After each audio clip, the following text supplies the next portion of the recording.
Hello and welcome to Lecture 3 for Imagining Health. This one's entitled Healthcare Delivery, Natural Disasters, NGOs and Humanitarian Healthcare.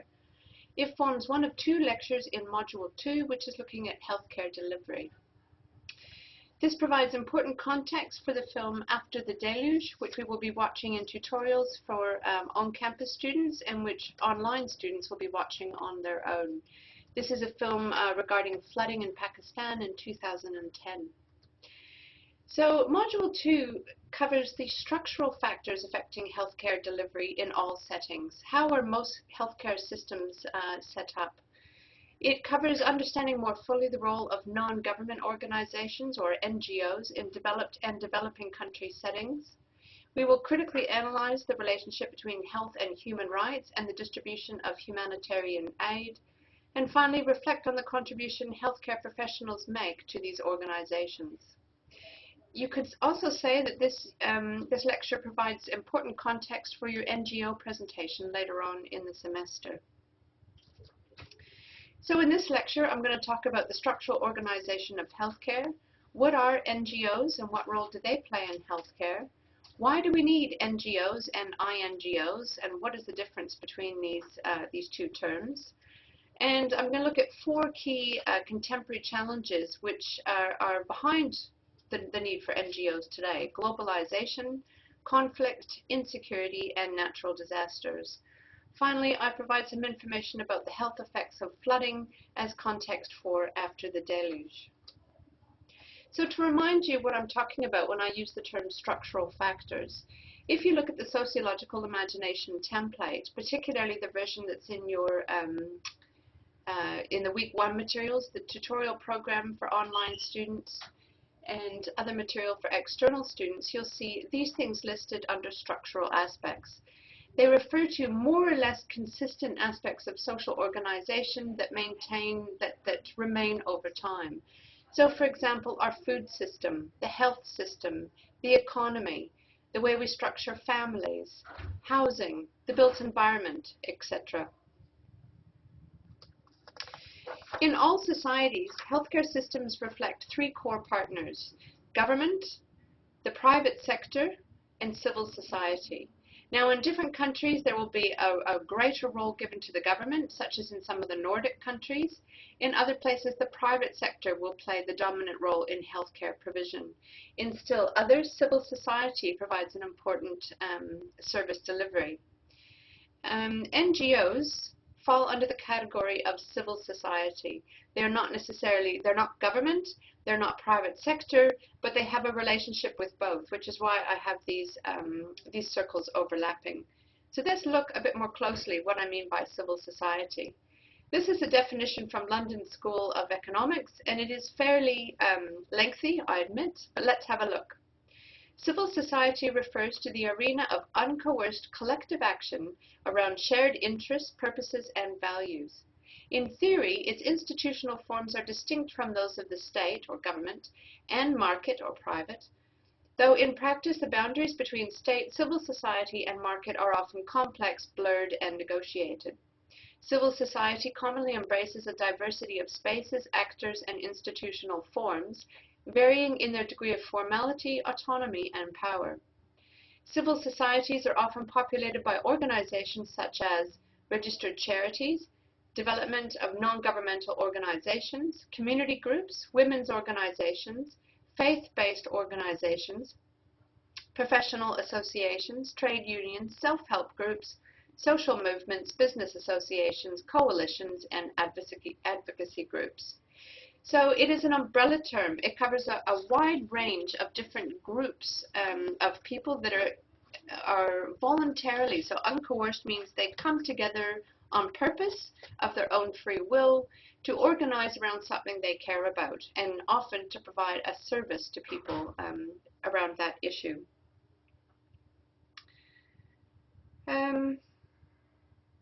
As the Secretary General of the UN has recently stated, partnerships are crucial between the three groups named here, or the way I have it in my diagram, government, civil society, and the private sector. So NGOs, non-government organizations, are one form of that civil society. They are often involved in humanitarian assistance. And what I mean by that is relief. We often call it providing relief.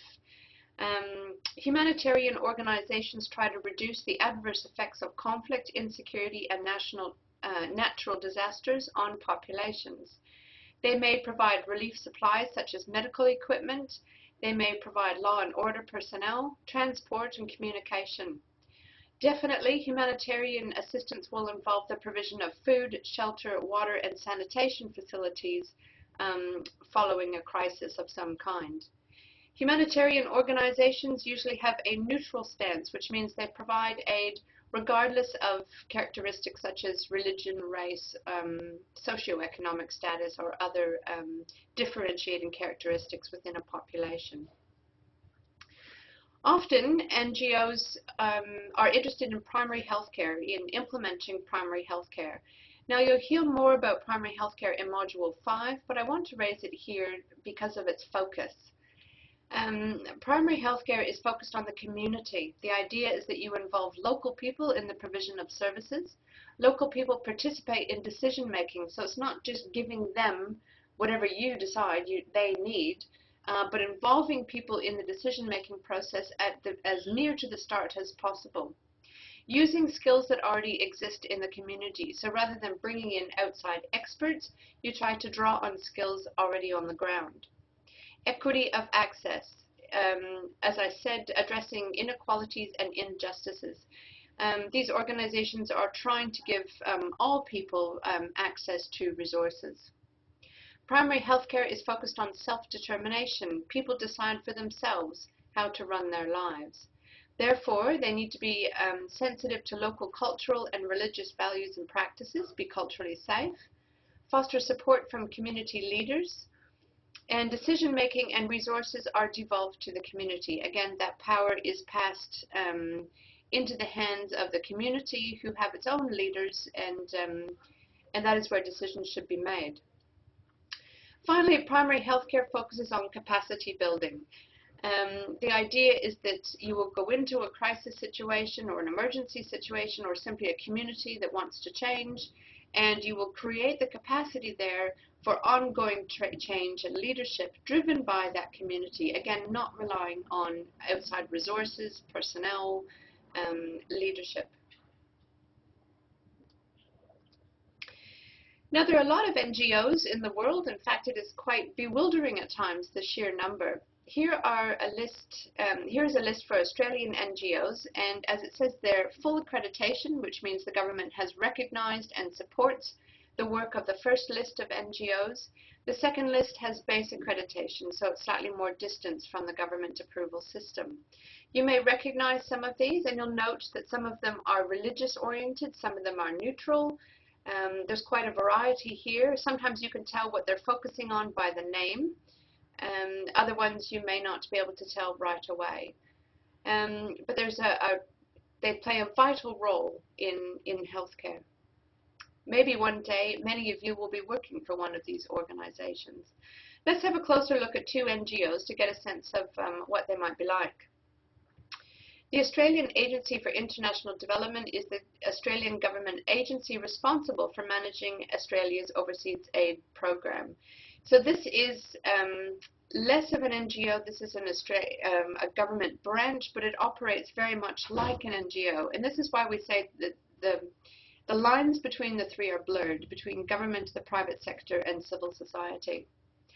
It sits under the Foreign Affairs and Trade portfolio, but its fundamental purpose is to provide aid and to help people overcome poverty.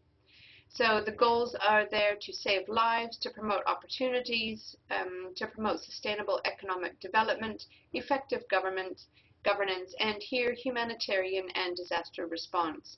So this branch of the Australian government will be operating like an NGO overseas if the need arose. The Cape York Institute for Policy and Leadership is an NGO in the Australian context. And what I've got here is some information about its funding. I encourage you to have a look at this NGO, and some of you may be doing your presentation later on in the semester on Cape York. but it is focused on community development for an Aboriginal population in Cape York, particularly focusing on education and employment opportunities for Aboriginal people. So as you see here, part of its money comes from the Australian government and the state government, the Queensland government, but it also gets money from the private sector. For example, the Macquarie Group Foundation is the primary sponsor of the Higher Expectations or secondary school program. The Macquarie Group is a financial company involved in banking, finances, advisory services, investment, and funds management services. It provides financial work for individuals, businesses, corporations, institutions, the government, etc.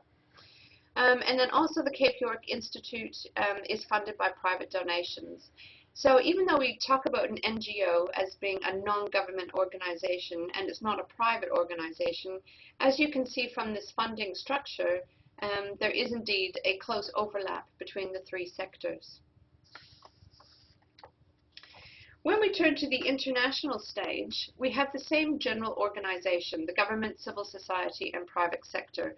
Only here, the government will be international, intergovernmental organizations, and for civil society, it would be international, non-government organizations. Can you think of any examples of this? What would probably immediately come to mind would be the United Nations. So this is an example of an intergovernmental organization, so many governments coming together to form an international government body.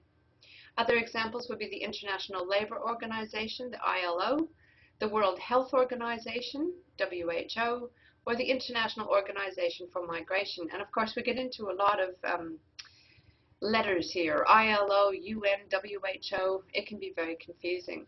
But the distinction there is that those are government, intergovernment organizations. The other list here is non-government organizations, or NGOs, and since these are operating on an international level, they're called INGOs, International Non-Government Organizations. So some examples would be Amnesty International, Oxfam, World Vision, Médecins Sans Frontières, or Doctors Without Borders, the Red Cross and the Red Crescent, and there are some other logos there from ones that you may know. So some questions for you. Why do we need NGOs? Why do we need INGOs? Why are there so many of them? How important are they in the provision of healthcare? Don't governments look after everybody? Why would we need governments to get together or groups outside of government? Especially given the idea that many governments fund NGOs. It seems very complicated. Does it need to be this way? Why are so many communities and countries vulnerable and in need of NGO assistance? I'm not going to answer all of these questions in the lecture, but it's good for you to start thinking about your attitudes, values, beliefs, and your understanding of this concept. Well, one reason why we need so many of them, why we need them in the first place, is because of vulnerability. Now, any country or group of people may become vulnerable for a number of reasons, primarily because of political change or conflict or the way politics is organized, the economic system, social change or social organization, or environmental factors. And we're going to look at how these vulnerabilities play out in different contexts. So 4 ways they play out. One is globalization, a second is conflict, insecurity, and finally natural disasters. Globalization. Now this is often, it's a word that's used all the time and everyone seems to sort of know what we talk about. But it's a very complex term. What most people use globalization for is to refer to the movement of finance, technology, money, consumable goods, including food, but also ideas and people around the world. Now, people have always moved around the world. In fact, archaeologists now know how quickly early humans moved from Alaska down to Chile. In terms of the North and South American peninsula. However, there's the notion that in recent times that the speed, the number, the amount, and the multi-direction of this flow is faster than ever before. More people are moving more frequently for more different reasons, more often than ever before. And it's not just people, but it's also, as I said, money, ideas, and other goods are moving. So globalization has really changed the social determinants for people, social determinants of health for people all over the world, and it changes quite rapidly. What we are seeing is that the benefits of globalization are not evenly distributed around the world. In fact, what is happening with globalization, it is increasing the marginalization between countries and within countries. There is greater inequity than ever before. Another factor today is war and conflict. Now, in the Second World War and earlier, as is recognized by the Geneva Convention, there were rules for war. When there was a ceasefire, people stopped fighting. You only hit combatants or other soldiers. There were rules about how you divided up goods, the spoils of war afterwards, how you treated prisoners of war. Up until World War I, battles were largely conducted on battlefields, and casualties were generally military personnel. This has changed. What we are seeing in the last 20 to 30 years is much greater violence in conflicts. More people are being displaced or forced out because of conflicts. More conflicts are between groups within a state, rather state to state. Now civilians are being deliberately targeted as a weapon in war and using intimidation, bullying, violence, rape, different techniques of oppressing and terrifying a population. We are seeing an increase in deliberate genocide, which is the attempt to eradicate or get rid of groups of people. It can be also called ethnic cleansing. And we are also seeing that healthcare workers and humanitarian aid workers are being deliberately targeted. Before, it was thought that they should be protected, so that a refugee camp or any health professional or an ambulance or a peacekeeper going through a war zone should not be fired upon. That's changed. So war and conflict is different today than it was even 10, 15, 25 years ago. Insecurity is another effect of globalization. In particular, there's a great case study I encourage you to read in the text for this week, looking at Bali. Many people in Perth go to Bali regularly for holidays. Have you been, and have you looked around at what is happening in Bali? So Bali is in Indonesia. It is a low-income tropical country. Tourism is the primary focus of its economy. Its culture is an influence of Hindu Balinese. But what's happening is that globalization, rapid change, a number of factors are creating some quite negative social determinants of health for the Balinese people. And here's just a brief summary of some of what is raised in the reading. So for social and cultural change, we've got greater diversity within the population, adaptation to a very different social environment, urban drift. People are moving into the cities in search of work, and that puts a strain on the city and changes the organization of society. It also means that rural communities struggle because they don't have the young people there, they don't have a viable number of people to make the community work. There's greater unemployment, particularly in the cities, because there's too many people there and not enough work, which leads to a number of issues such as crime, a drug culture, an increase in the sex trade, and transmission of HIV/AIDS. Environmental factors are also putting a strain on the Balinese. The development has not been fully controlled, and it has eradicated forest and farmland, poisoned and polluted riverways and soils. And there's also issues with coastal degradation. A lot of that is because of a lack of control by the government. The government has not put in appropriate infrastructure for this suddenly growing urban population, so you have problems with sanitation and waste, water, and other infrastructural issues such as healthcare, education, etc. There are questions about foreign investment in Bali, who controls the tourist industry, the hotels, who can own land in Bali, and rising costs of living for the Balinese within this context. So because it is tourism dependent, there is also a vulnerability there in the country towards one type of economy, and there is great social inequality. The result of all of this is a change in life expectancy, infant mortality is up, and there is both infectious and a lifestyle disease burden, which is thought to be, if you like, the developing and the developed disease profile located in one place at one time. So insecurity, yes, you can see on a number of different fronts here, insecurity is an issue for the Balinese, and you can see the direct impact on health outcomes. Now, both conflicts and natural disasters have an impact on health. This much is obvious. This is a diagram from the reading for this week, which is a very helpful way of understanding how this happens. With war, the first thing we think about, of course, is physical violence, but we also have death, torture, injury, rape, and a number of different traumatic health impacts there. The results of that long-term for a population include disability, trauma, and perhaps incarceration of a significant proportion of its population. When it comes to a natural disaster, this can affect water and sanitation, and I'll talk more about some of the diseases that are related to water and sanitation issues. Destruction of essential services, because if you imagine a tsunami hits, you lose power, your transportation system breaks down, your education system may cease to function.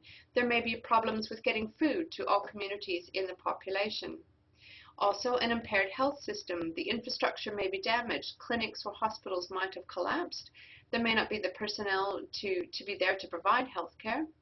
And economic breakdown, which has a flow-on effect on all of the other factors because the economy simply can't function as it normally does. The result of this is greater poverty, greater vulnerability for people, and yes, competition for scarce resources. Now, sometimes when people see the images of people fighting for food relief, they think, well, how uncivilized, and I wouldn't do that. I would stand nicely in a queue. Well, I think you have to be there to know how you would react. If there's a very little amount of food and you want to make sure that your children get some of it, it'd be interesting to see how you would respond. Now, some of the results, yes, poverty and vulnerability, competing for scarce resources. A large group of people, either through war or through natural disaster, will be forced out, pushed as refugees or internally displaced people. And at the bottom there are a number of related social issues: inequality and insecurity, breakdown in social cohesion, that the ways that groups held together and supported each other can get fractured in this situation. Community and ethnic tensions. In fact, you will often find in countries where you suddenly have ethnic violence, what's puzzling is that those groups coexisted for maybe even centuries without there being violence. Often it is competition for scarce resources that suddenly creates ethnic tension. Marginalization and discrimination and human rights abuses. At the very least, health outcomes for this would be diarrhea, malnutrition, adverse mental health outcomes, HIV/AIDS, and malaria. Now, sometimes countries get hit with both. They have a natural disaster, but it also occurs in a context where you already have war or conflict. This is what we call a complex emergency. Complex emergencies are situations of disrupted livelihoods and threats to life produced by warfare, civil disturbance, and large-scale movements of people, in which any emergency response has to be conducted in a difficult political and security environment. Complex emergencies combine internal conflict with large-scale displacements of people, mass famine or food shortage, and fragile or failing economic, political, and social institutions. Often, complex emergencies are also exacerbated by natural disasters. Now, what we are looking at in Pakistan is exactly this. You've got massive flooding, you've got infrastructure destroyed, you've got no food being produced because it is all underwater. You also have poor people who will be in debt and starving for the next year because they have no crops. Their homes have been destroyed. There isn't the health infrastructure.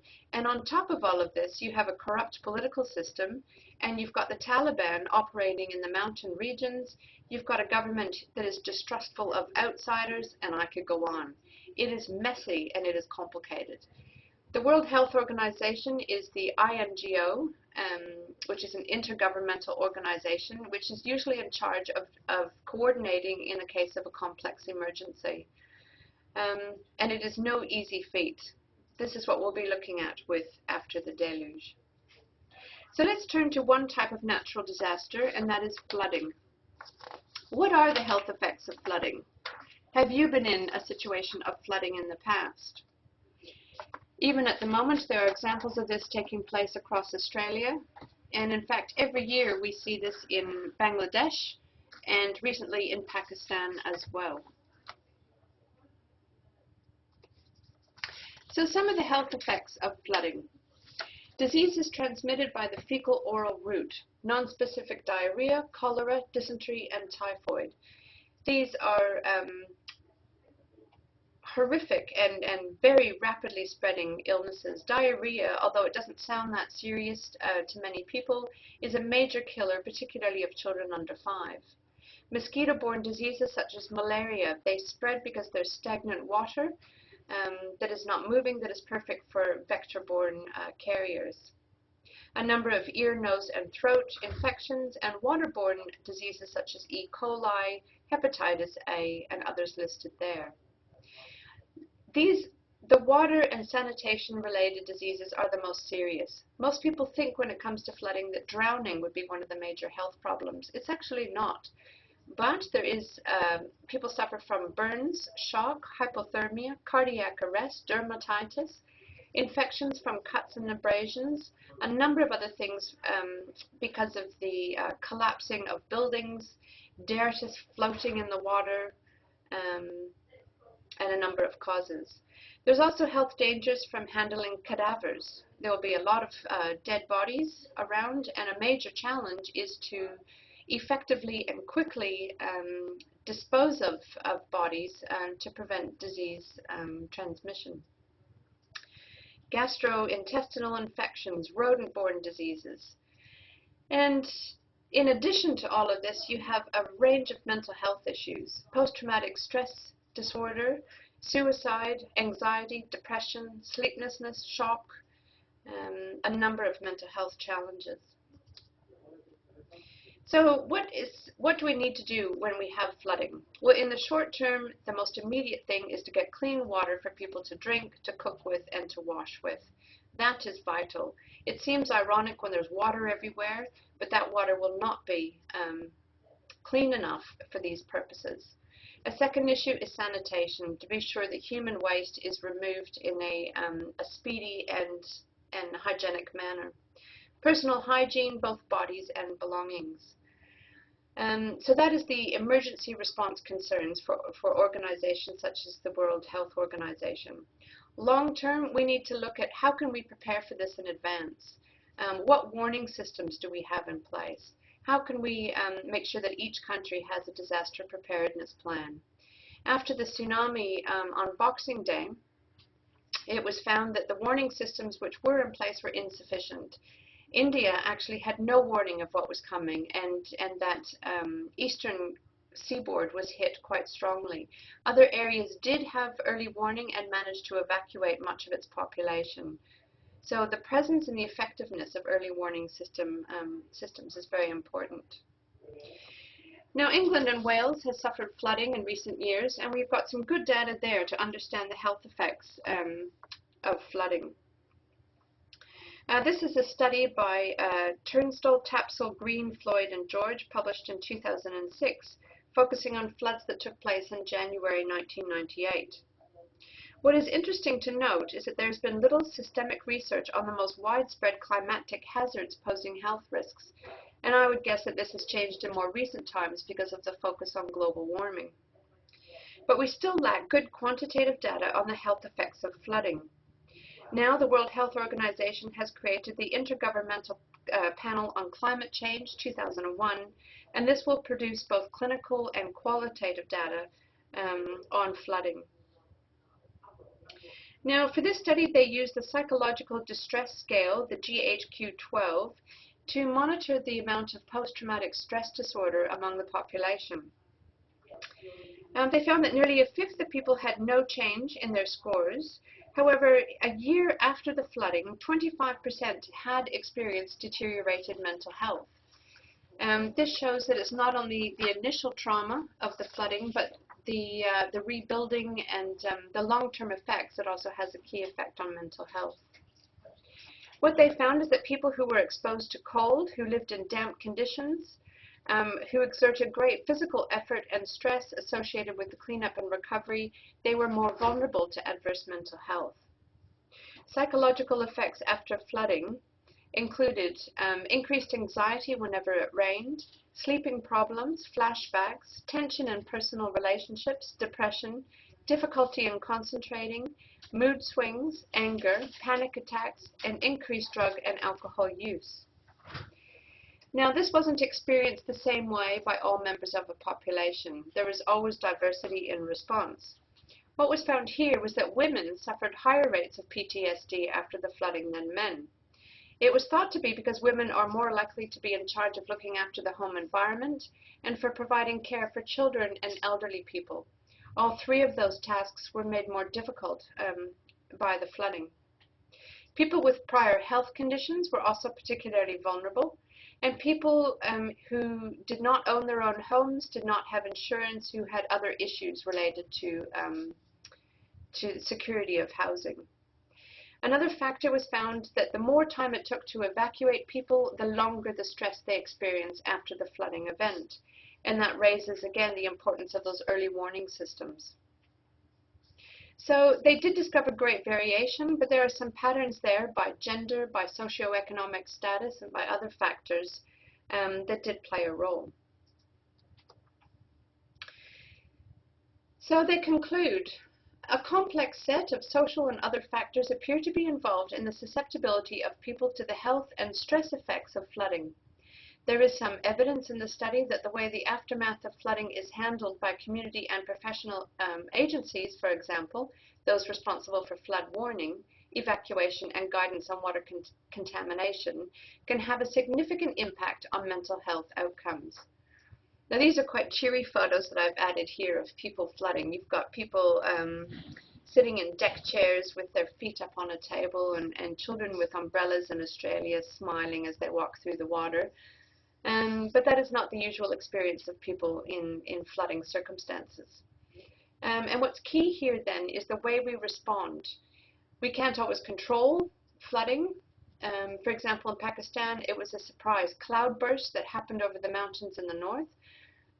But we can control how we prepare for it in advance and how we respond during and after the fact. Now, what factors impact the way countries handle flooding? Is flooding experienced the same way in Pakistan or Queensland or Wales? Well, no. Here are some of the factors. One is organized government, the extent to which the government has established communication networks, information services, and an emergency response crew. Infrastructure, transport, road, and housing. To what extent is that in place? Healthcare infrastructure, including, again, emergency services, but also access, hospital institutions, clinics, the physical infrastructure. What role do NGOs play in the country? Are they already there? Are they operational? Do they communicate with each other? Do they work well with government? Do they work well with the private sector? This, in a raw sense, leads to the number of people and organizations that are there ready to help in a crisis. And finally, the role of the country internationally plays a key role in flood relief, because it means are other countries willing and able to come and help. And as you will see with Pakistan, its negative profile internationally meant that many of its citizens did not get the help they needed, either in the short term or, in fact, today. And finally, I want to touch on compassion fatigue. I want you to look when you watch the film to see what role compassion fatigue played in Pakistan. Compassion fatigue can be known as secondary traumatic stress disorder. It is a condition characterized by a gradual lessening of compassion over time. It is common among trauma victims and individuals that work directly with trauma victims. So the idea here is that you see so much suffering and so much pain that after a while you take that on board and you become numb or depressed or traumatized yourself.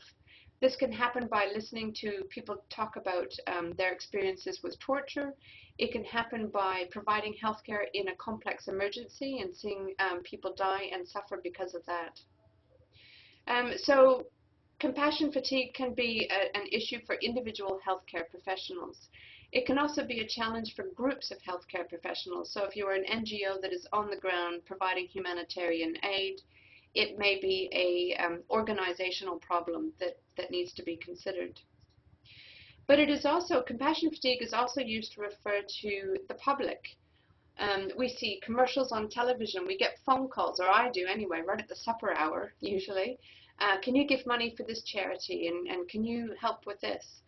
If you watch the news, or what should be called the bad news, you see horrible things happening to people all over the world. What can happen is that we become desensitized. We don't feel anything when we watch, oh yes, another flood, oh yes, another earthquake. And we don't empathize with our fellow human beings that are suffering because of that event.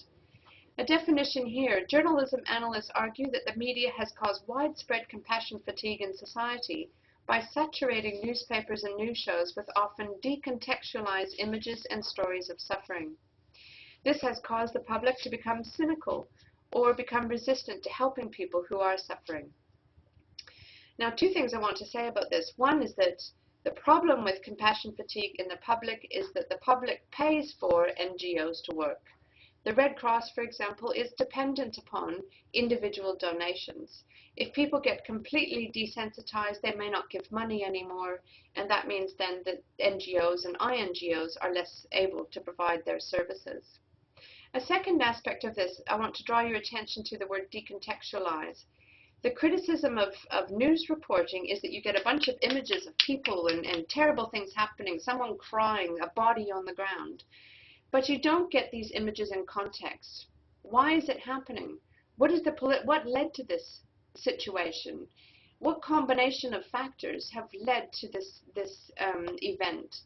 In this unit, we are very much emphasizing context. We are understanding health challenges with reference to those other factors, so we get a more full, a more nuanced, a more sophisticated understanding about what is happening. You yourself are entering into the healthcare workforce in different disciplines, but compassion fatigue is something that you need to be aware of in yourself. I always encourage students to eat well, exercise well, sleep well, have fun outside of university work and other commitments. And you need to look after yourself, all aspects of yourself in your career. Here are some of the markers for compassion fatigue in healthcare professionals. For example, blaming people, chronic lateness, abusing drugs, alcohol, or food, feeling like you're not accomplishing anything.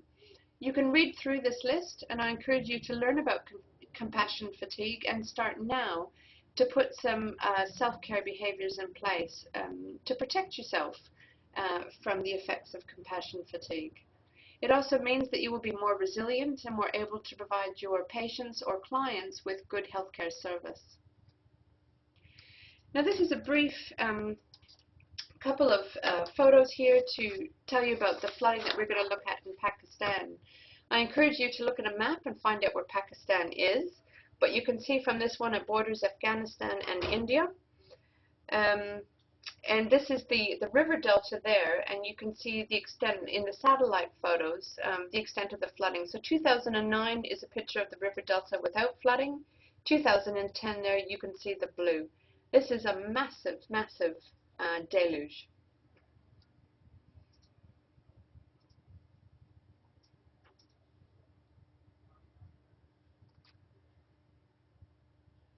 And these are some images of humanitarian healthcare delivery. Again, some of the key things that need to be considered: healthcare, shelter, food, water. Interestingly, at the same time, there were floods in Queensland. And as I watched the news, I found it very interesting how differently the flooding played out in the two contexts. And I've also noticed that many Australian students coming to my classes were not aware that Pakistan had the same, had flooding at the same time period. And in fact, Pakistan has flooded every year since. So today, as you listen to this lecture and as you prepare to watch After the Deluge, keep in mind that Pakistan is still struggling with the same issues in 2013.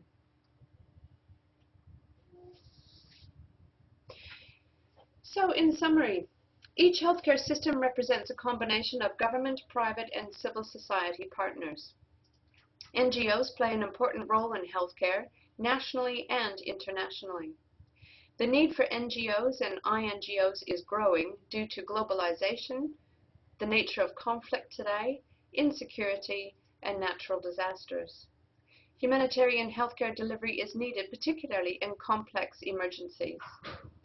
Floods are devastating for communities and countries, but the health effects vary greatly according to context. Here's some references for you to follow up. Thank you for listening.